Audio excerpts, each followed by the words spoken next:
Some years ago in meditation, I received a really powerful message that I wrote down. And I had it up on my wall of my computer because it's something I looked at quite often as very important in my life. And it said, my mission is to wake up as many people as possible to the power of love. And that's my goal, my mission here. And I do that here at Fellowship through my talks and classes, through how I do that in the world, because that's what this life is all about, is waking ourselves up to our own self-love. So as a result, the title for today is, Have You Fed Your Self-Love? And there's going to be 3 parts to it. First part is a story to share with you. There was a mouse that lived in a house, and he looked through a crack in the wall to see the farmer and his wife opening up a package. And so the mouse thought, wow, I wonder what sort of goodies there are in this package. But he was devastated to discover that it was a mouse trap. So returning to the farmyard, he proclaimed the warning. He went around and he says, there's a mouse trap in the house. There's a mouse trap in the house. Well, the chicken, first of all, clucked its head and said, Mr. Mouse, I can tell this is a grave concern to you, but it is no consequence to me. I cannot be bothered by it.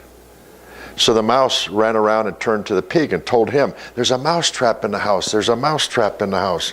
The pig sympathized and said, I'm very sorry, Mr. Mouse, but there's nothing I can do but pray. We know that you were in my prayers today.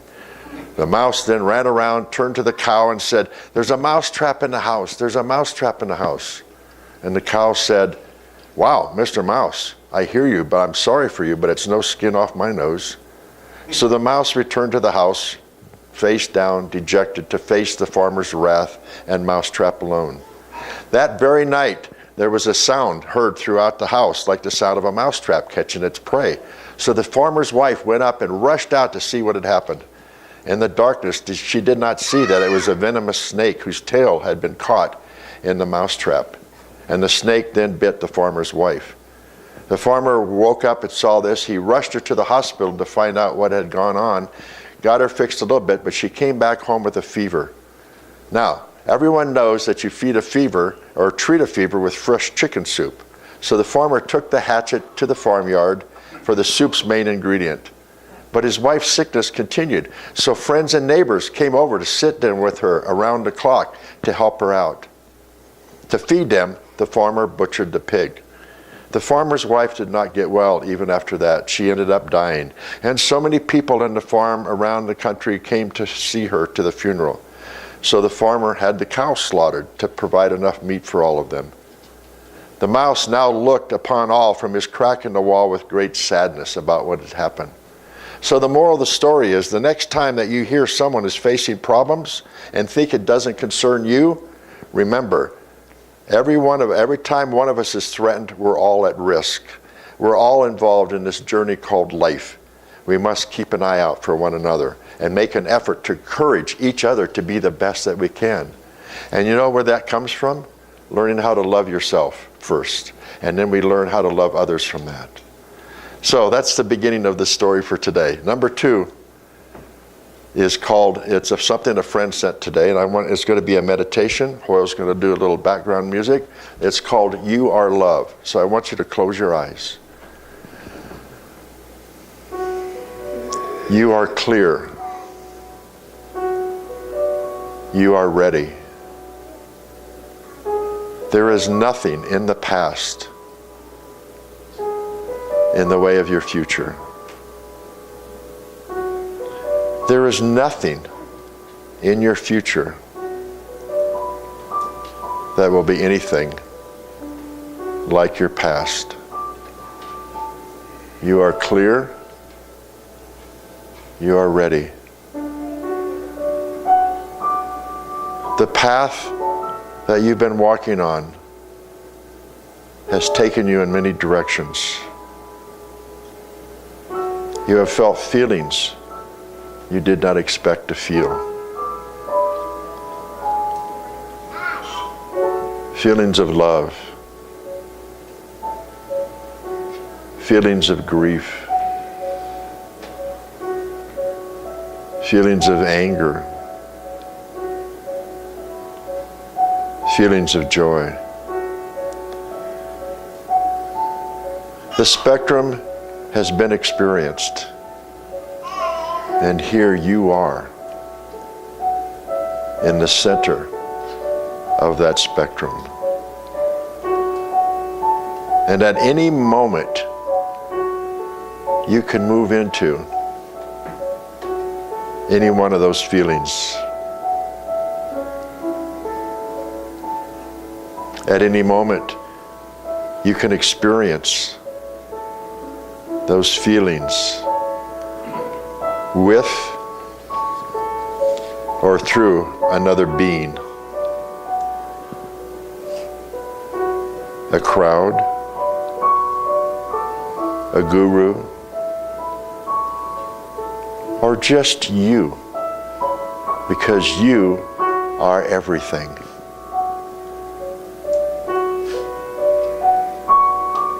You are the world, and your biggest job here on earth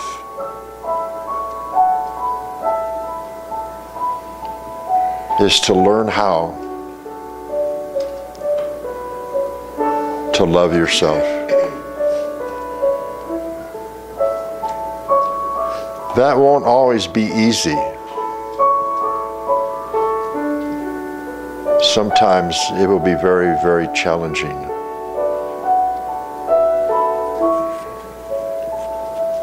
But many times,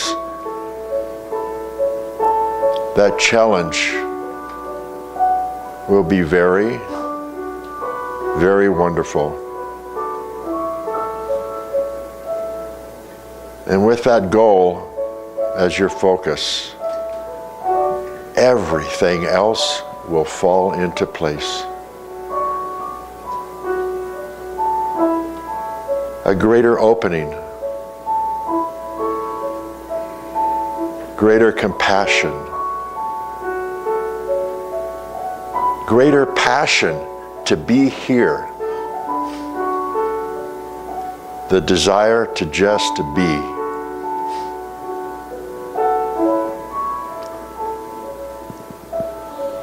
When you learn to love and nurture yourself as you would another, when you give yourself that great attention, things change very fast. Things move in you.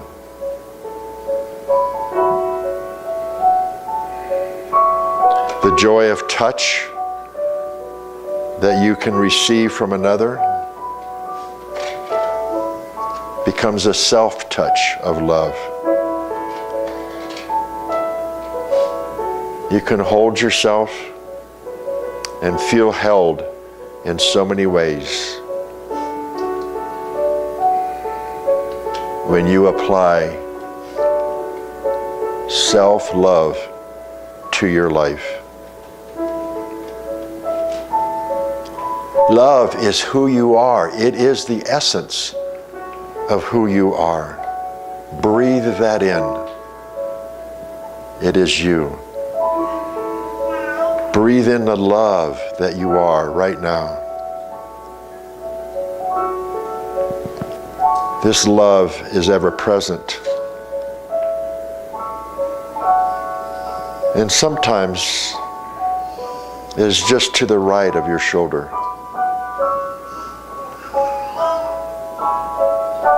On the days when you feel like you can't find it, it's always inches from you, waiting, watching, loving you. While you go about the business of undoing whatever it is that you are undoing.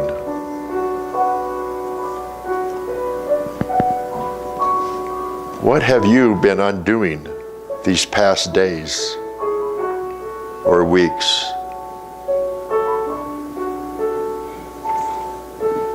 Have you been undoing grief? Have you been undoing depression? Have you been undoing a tangled relationship? Have you been undoing self-criticism?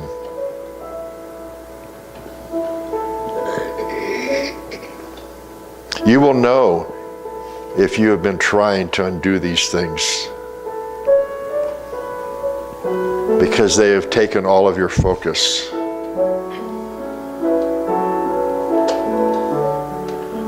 The emotions and energies come to you,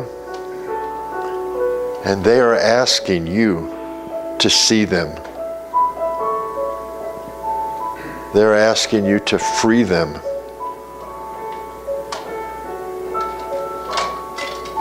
And beloved, you can free anything in your life. You can free yourself. You can love yourself. You are free to do this. You are free to love yourself, even if you are in the most confined prison. If you feel that there is not enough love around you, then these are the most important times to practice self-love. Because everything is vibrational.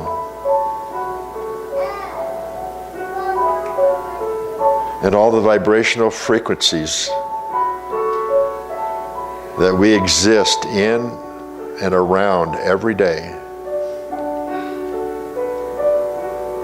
and those that we hold within ourselves, are like magnets to one another.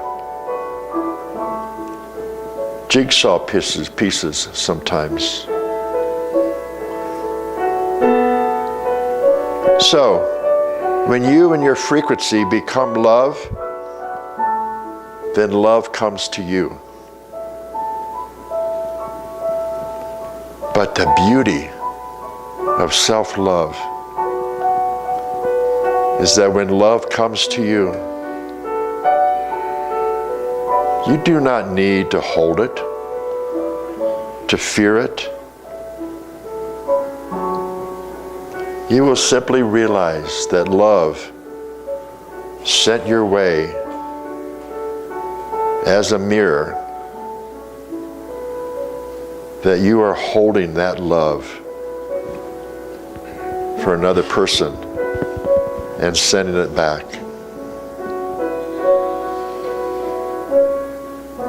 And that's how we experience love between each other.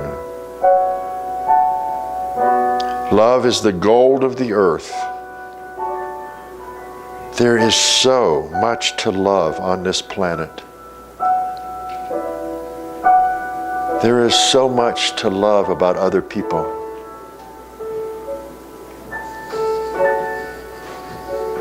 There is so much to love about yourself. You can merely come close, and this self-love has nothing to do with ego.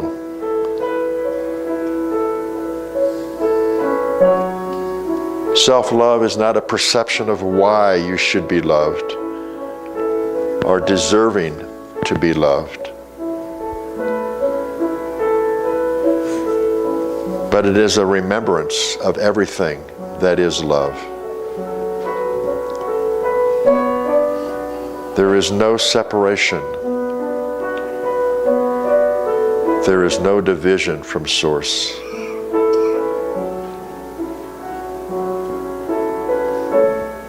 Any perceived division is illusion.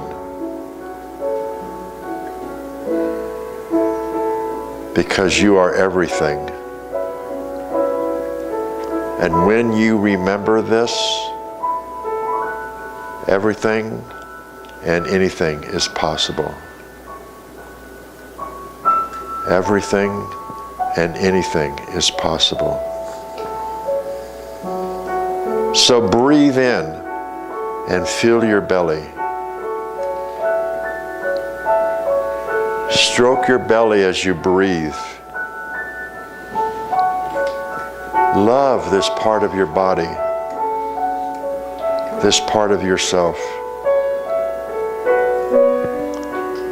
Caress it. Hold it. Feel it with breath. Oh, beloveds, you have no idea how lovable you are. It is incredible. You are so very lovable, so very loved. You are loved by nature. You are nurtured by it. It gives you everything you need for all of your senses. So, if you are ready to awaken to greater love, repeat this after me aloud. I am everything in creation. I am pure love in the human body. I am here to share, expand, and grow. I am love, and love will always find me. I welcome love with open arms. Again, I welcome love with open arms. And I welcome myself with open arms. And breathe in. And I say to you, you are clear, you are love. Celebrate the love that you are. That was great, thank you. How was that? Did you feel that inside? Really powerful stuff. So part 3, have you been fed today? There is more love or more hunger for love and appreciation in this world today than there is for bread. Do you believe that? Yes. Yeah, Mother Teresa said that. So I ask you, have you been fed today? Has anyone told you today that you are loved? Has anyone made you feel appreciated and let you know how special you are? Has anyone assured you that you are exactly who you need to be? And in simply doing that, what you love to do, you are doing enough. Has anyone reminded you that you didn't come here to prove anything? You just came to be just you. Because being you is enough in this world. You are all one of a kind, a true original, a masterpiece of incomparable value. And without you, this world would be incomplete. Life is a puzzle, missing a crucial piece. And you, each and every one of you, are the only ones in this universe that can fill that piece in. You are the only being in this universe to fill that. Has anyone ever told you that the regrets of yesterday belong to yesterday? They are past. And right now, in this one profound moment in time, you are perfect. Perfect as you were created to be. Has anyone taken the time to let you know that you are infinitely smarter than you give yourself credit for? And 1,000 times more capable of achieving your dreams than you believe yourself to be? Has anyone ever told you that you should never, ever doubt your own worth? Because even in those moments when you feel the least of who you are, the truth is you're still wonderfully made. And there is within you, every cell of your body, enough power to light the world. Because God placed it there the day you were born, out of His thoughts. And know that every loving thought you think radiates forward, brightening the world and making it a better place to live. That's how powerful each and every one of you are. That's how loving each and every one of you are. So now I ask you again, have you been fed today? Has anyone ever told you that you are truly loved? If not, won't you please let me be the one to do that? You are love, and you are wonderful. And thanks for being here. Namaste. All right, any comments or sharings? George, it's amazing. Synchronicity is so amazing. Because that's exactly what we were talking about in our class with Conversations with God. Yep. Jerry, we were talking about sex. It was love. It's all one and the same. That's exactly what it was, because when in the book there it said, what do you mean you're going to talk about sex? And it goes into it, it's just about that it is love. Love between a man and a woman, between anybody that's living. And meditation is exactly the same. Mm-hmm. Well, that's the oneness of Source. That's why we're here, to just remind ourselves of that. And so for me, as I said, my mission is to wake up as many people as possible to the power of love. That's why I'm here. And I get to share that with all of you and help you out. So thank you for my blessings for being here. Namaste. All righty, let's have